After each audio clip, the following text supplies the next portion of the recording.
parce que Parmigiani, c'était une marque de luxe. Est-ce que le luxe qui flirte avec l'art, ça fait évoluer le luxe?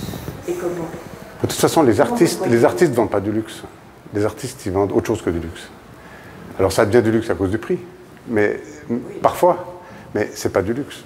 Et nous, on ne veut pas faire du luxe. On ne veut pas faire du luxe. Le luxe comme on l'entend maintenant. Oui, mais pour nous, on ne considère pas qu'on est dans le luxe. On est dans la haute horlogerie, on fait notre métier le mieux, enfin on fait, les gens, les artisans, Michel avec les artisans font leur métier le mieux possible, mais le luxe, pour moi, ça ne veut rien dire. Le luxe, ça peut coûter 10 francs, comme ça peut coûter 10 millions. Le luxe, c'est ce dont on n'a pas besoin.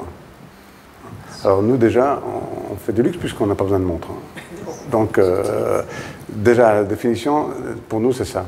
Après, le reste, c'est comment on fait son travail, dans quelle optique on fait son travail, avec quelle fierté on fait son travail, et en pensant un petit peu quand même à notre consommateur final, en disant, on espère, quand il va acheter cette montre, il aura un plaisir énorme. Alors, nos montres ne sont pas parfaites. Et on fait... pas ça. Non, mais c'est vrai. Elles ne peuvent pas être parfaites. C'est pas possible. Elles sont faites à la main. La main de l'homme n'est pas parfaite. Puis de toute façon, la perfection, pour moi, c'est la pire ennemie du charme. La perfection, c'est l'antithèse du charme. Puis nous, on doit vendre du charme, on ne doit pas vendre de la perfection.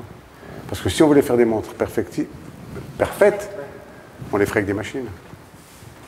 Mais comme on les fait à la main, comme on les termine à la main, elles ne seront jamais parfaites. Un sac en cuir cousu à la main, il n'est pas parfait. Si vous voulez qu'il soit parfait, il faut le coudre à la machine. Là, c'est... Et voilà, et le charme disparaît. Alors il y a la perfection, mais il n'y a plus de charme. Et nous, on veut du charme. Et on court toute la main vers la perfection, sans jamais l'atteindre, mais en conservant le mot charme avant tout dans nos produits. Et pour nous, c'est ça. C'est nos clients, c'est ce qu'ils cherchent, c'est ce qu'ils veulent. C'est quand ils mettent une montre au poignet, c'est qu'ils se sentent différents. Qu'ils aient un plaisir énorme, que leur journée soit différente, en fait. C'est ça, le luxe. Voilà. Ah ouais, un petit peu. Un petit peu.